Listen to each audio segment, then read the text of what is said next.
Hi everyone, we are back with another Language Learning Stories interview, and today I'm very happy and privileged to be with two of my very best and long-term friends, Marcia and Sophia.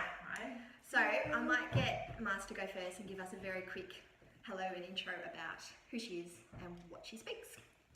Hi everyone, my name is Marcia, as Penny just said. I come from, a bilingual background. I was actually born in Chile in South America, but came to Australia when I was only 2. Yet I grew up speaking Spanish. My father though was from New Zealand, so I grew up in a household where we spoke mainly Spanglish, I guess, which we'll probably talk about later. Yep. And I now live in Melbourne with my husband and my 2 daughters. Thanks, Marcia. So, Hi, I'm Sophia Yasu. I'm Greek. I'm a first and second generation Greek Australian. So I had grandparents migrate here in the 1950s. My mum was born here, and my dad migrated over for study when he was 18 years old in the 1970s. And they married, and we're still here. So I grew up speaking Greek. Not too many grandparents around, unfortunately, but the Greek language did continue through my childhood and, of course, through Greek school as well. So, thanks for the intros. As a person that's come from a monolingual household, I've always been eternally kind of jealous of you two, growing up speaking the second language from birth, from very young age. I guess with Mas, your situation is a little bit different because, like you said, your dad was from an English-speaking background, but he also spoke really good Spanish, didn't he? He did, yeah. So I was pretty lucky. He spent about 11 years in Chile, and he picked up the language really well. So much so that when he came to Australia, he actually used to teach Spanish. And so him and Mum always spoke Spanish at home, so I was always sort of around the Spanish language. Yet for some reason, I always spoke to my dad in English, as did my brother. I don't know why, just because obviously that's our sort of first language.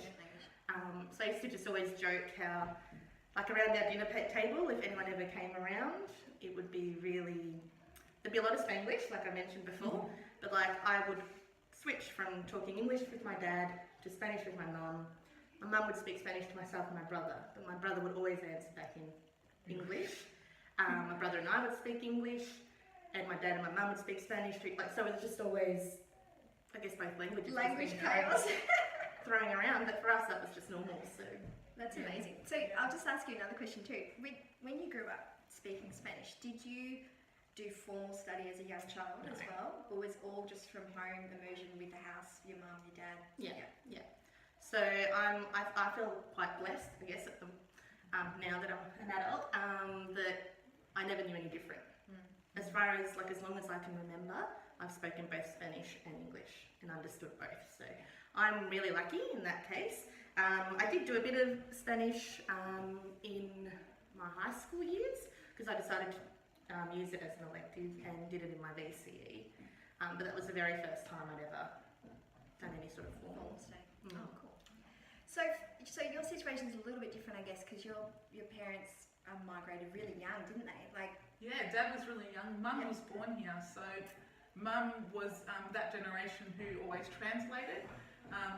That generation that came over in the 50s didn't have a really high English language skill, so she was the translator in between. So as a child, her English and Greek were excellent. They were just speaking both languages at the same time. So at home, did you always speak Greek with your mum and dad, or did you did you switch to English at all? Or? Always used to switch around as well. So Dad would always speak Greek, would reply back in English. Mum and I would always be in English, but it's funny, certain expressions or certain phrases, it would be easier just to say it in Greek or in a certain language because you're trying to express something that's just a little bit different and you can't put the words on it, in English. And even I remember even the word cucumber, I never knew the English word for that until I was 10 or 15 years old, because we'd always just say it in Greek. So it's just certain words you just learnt later on, even if it's English or Greek, and it was just always a mash-up, yeah. And with your formal study, did you do any Greek school as a child as well? Yeah, so I did find it important to do formal study because I did have grandparents and family back in Greece. So I wanted to understand the language too. First, it was a bit, you got to go to Greek school, which was fine. We met different people in the community, made different friends as well. There's different programs, so some of it's during the week, some of it's on the weekend. So I did experience both of that during my 12 years studying Greek. So that was fantastic. The experience is great. You make new friends, and of course you're able to communicate when you do go back to Greece to family and friends. And even now text messaging is huge. So we're able to do that, yeah. I guess we all grew up in that pre-age when we didn't have FaceTime and Skype and really the internet. So, I mean, kids growing up these days, if we were to transplant ourselves, now as preschool age kids, it'd be such a different environment to grow up, wouldn't it? Because you would have that FaceTime exposure with native speakers, every day if you wanted it. Yeah. One of the other things I really wanted to ask too, because I know, you do hear a bit of, oh, I got Greek school on Saturday. Mum's made me go to Chinese school, blah, blah, blah. As a kid, did you have those feelings? And now as an adult, do you look back and go, oh, geez, wasn't it awesome? Or, oh, geez, I wish I'd done something else. Like, what do you feel? Look, because it was over a span of 12 years, obviously you have a hate-love relationship for getting up in the morning and going to school on a Saturday morning, if it was on a Saturday morning. Sometimes, as I said, it was a Tuesday night for a couple of hours. But we used to do activities after. So Saturdays used to be a day full of Greek school, and then we'd go to Scouts or some, another program or something like that, or a birthday party. It was just absolutely mayhem. But it would have been nice as a kid to sleep in, obviously. I do have some cousins who chose not to go.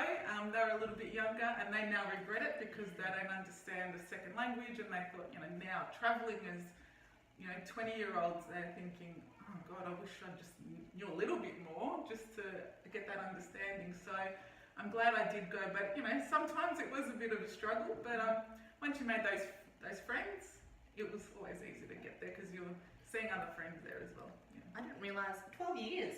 Yeah, so right through your from schooling. grade 1, from grade 1 I was there because you'd learn other things like history, religion, dancing. So there was different parts of the Greek Like a culture full you would culture learn. program. Yeah, that's good. Yeah. Marcia, I know that you didn't really do the formal education until your really later years of high school. How do you think having that second language in your life has impacted you, benefited you, like looking back with hindsight, or even at the time as a high school student? Did you feel different? Like, did you feel like you had some kind of superpower? I definitely felt different. I guess in my case, I grew up in a country town, and in the 80s and 90s, there weren't too many immigrants. I always tell people, like, I was the only one in my class who had a mother who had an accent. I was the only one who spoke a second language in my class. I remember doing a study in grade 6 where we had to trace back, go as far as we could as to who was the first person in our family who migrated to Australia and write an assignment on them. For me, it was super easy. I just could write about myself because I came from another country. A few of the kids could write about their parents who were born in England or somewhere like that, but a lot of them had to go right back. Some of them, almost first fleet kind of. That's the sort of environment I grew up in. So I don't know, maybe my brother felt a bit differently, but I never thought of myself as, I never thought that being, from another country or multicultural or anything like that was a hindrance, or I loved it. I thought I was special and different, and all my friends loved it too, actually, so I was quite lucky. I think my brother, I don't know, being a boy or something, maybe that's one of the reasons he was a bit more reserved and didn't really sort of speak it as much growing up. He understands it, but he never really sort of spoke it. Never really discussed that with him. Maybe you can watch this now and tell me. yeah, so I actually felt, and even now as an adult, I feel blessed that I did. More so lately, I've really been thinking about it because we'll probably touch upon it later, but unfortunately neither of my girls are speaking Spanish, and I would really love them to. I also see it in amongst my family, like you mentioned, with some cousins. There are those that, probably I think now as an adult would wish that they had to pay more attention or, would speak it more fluently, especially when you do travel. And Spanish is one of those languages that probably one of the ones that is growing in the world.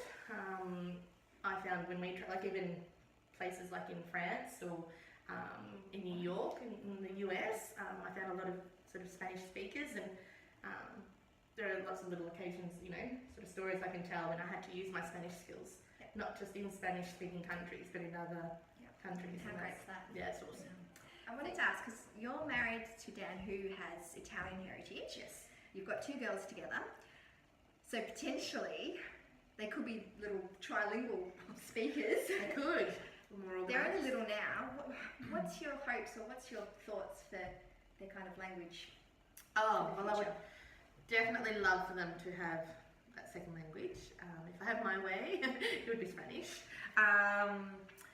Yeah, I mean, Mariella's now 6, nearly 7, and Ileana's 2.5.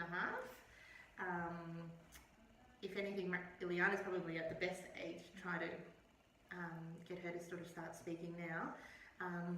Daniel, although he is of Italian background, doesn't ever really speak it at home with his parents. They've always spoken English, also just because his parents came from 2 different regions of Italy, and they spoke different dialects. Oh, okay. Which is sort of, a bit trickier. And they both migrated to Australia when they were quite young as well. So they've always just spoken English at home. Having said that, Daniel does speak English, can understand it. He's travelled a fair bit. So there are occasions when he brings out Italian words here and there, and tries to get the girls to learn them. And Mariella is learning Italian at school. Primary school, okay. Which for me is a little bit tricky as well, because Italian and Spanish are quite similar. So I am finding that what I had taught her in Spanish, like even sort of counting to 10, those sorts of things, she's now learning them in Italian. So which makes it a little bit tricky, because if it was 2 different languages it'd be fine, but they're very similar in a lot of ways, which has its benefits. Like I can understand a lot of what sort of his aunties and things say when they speak in Italian. But yeah, when you're at that age and you're trying to learn, it makes it a bit trickier. But I guess feel really bad at the moment. Also, in the last night that I haven't, I never sort of spoke with the girls in Spanish. My intention was to always do that, but English comes naturally to me, and because we speak English at home with my husband, and also for other people, I found I was teaching Mariella a lot of words in Spanish when she was young, and other people didn't seem to understand what she was saying. And so I just wanted her to be able to communicate effectively when she was quite young, if someone else was going to be looking after her or that sort of thing. So that was probably my mistake.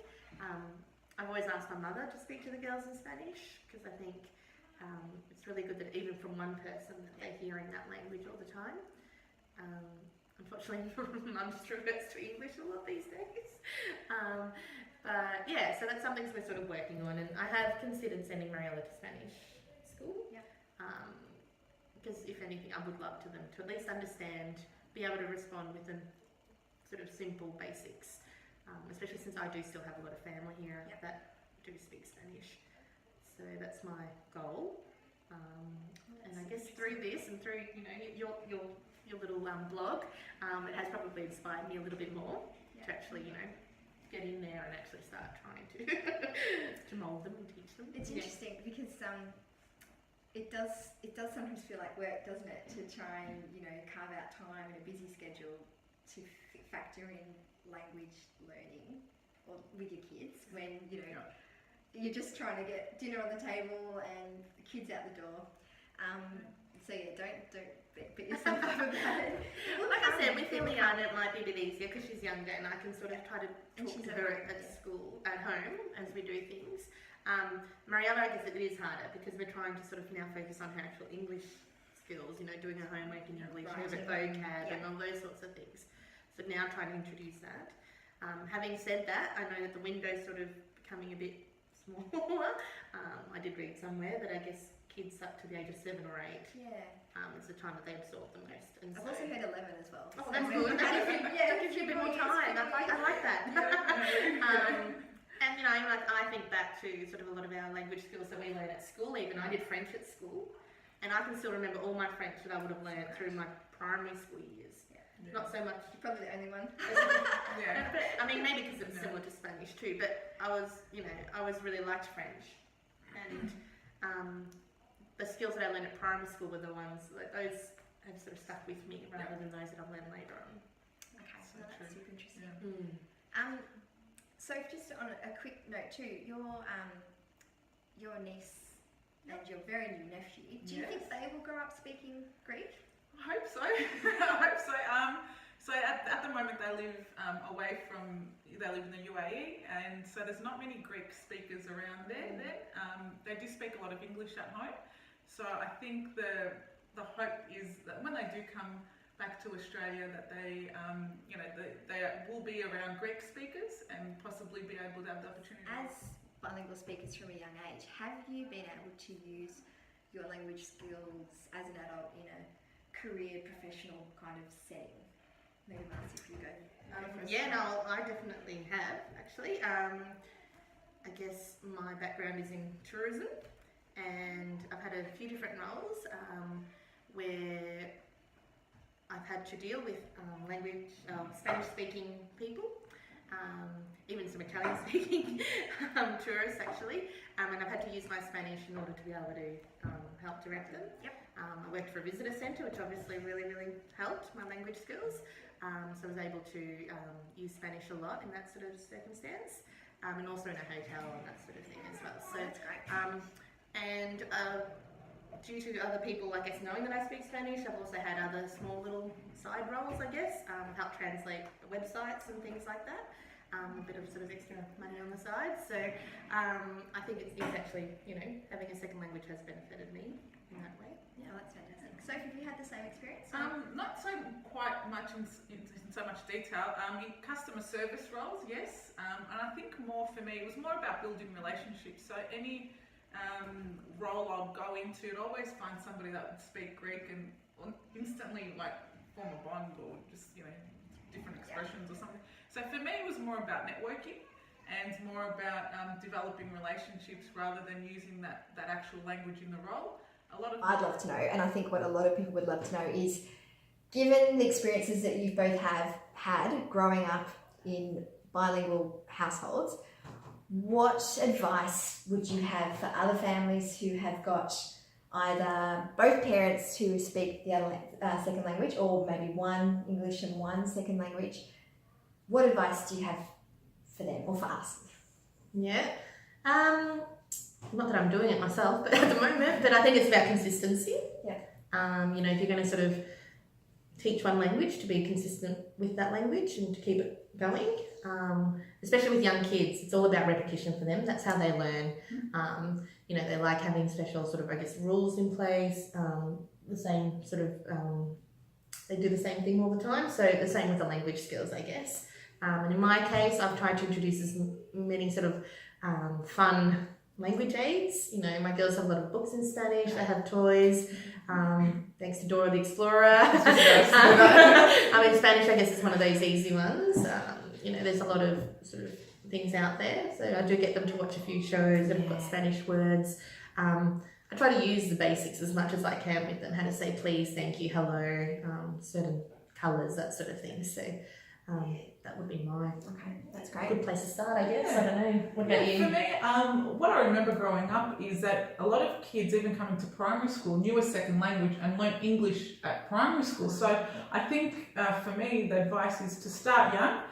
Before 5 years old, before primary school, if you can learn in the home, that's fantastic, amongst family, peers, community. You know, aids are fantastic as well, books, because then they will learn English straight away anyway. English is every day. So always start young. Oh, that's great. I should have thought of one other question. I know I did promise you it was the last one.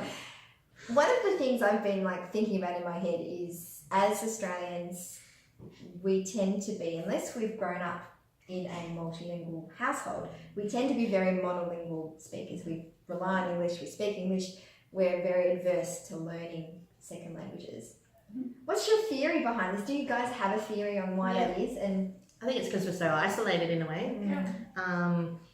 You know, we're not, like, if you go to Europe, for example, you have all these other countries that border you that are speaking different languages. You know, people are sort of forced into learning them, you know, in order to be able to communicate, travel, those sorts of things.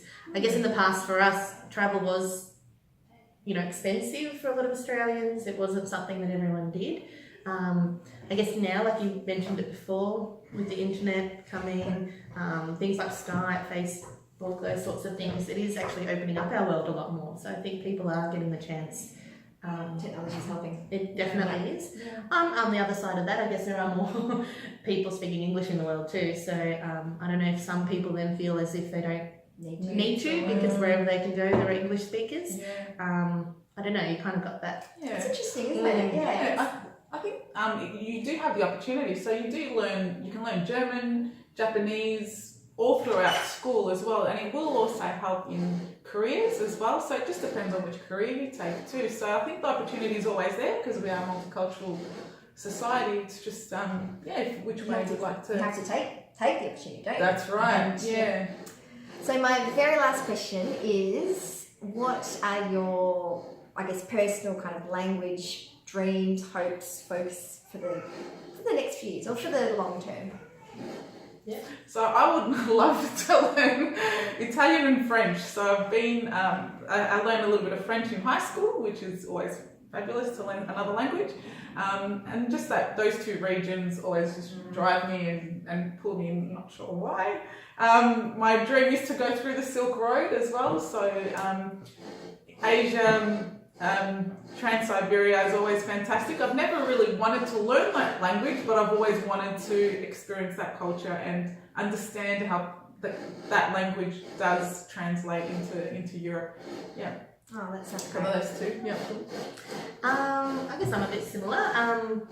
Since I was young, I've always had a dream or a goal, I think, that I said by the time I was 40, I'd like to know 4 languages fluently. I know. I got through the 2. I did 2, and then I kind of went, So I've got time. Not long. But yeah, so maybe pick up on that. I always say that I know 2.5. That my French is sort of, I'm fluent in conversational French, so I can get around France okay. But I would like to develop it a lot more. And obviously Italian with my husband's side, and also that's sort of an easy language to learn. But I'd also like to learn German. I think I have relatives in Austria, and that's sort of a language I guess I've always sort of thought, why not? And obviously for my kids too, that's my goal, to teach my girls how to speak a second language, especially Spanish. Well, thank you. I really appreciated your time today and talking to you. And I think it's so interesting and so great for everyone to hear about, how growing up with this opportunity and you've been able to embrace it, and it's, the benefits it had on your life. Yep. So many thanks. Thank you. No worries, thank you.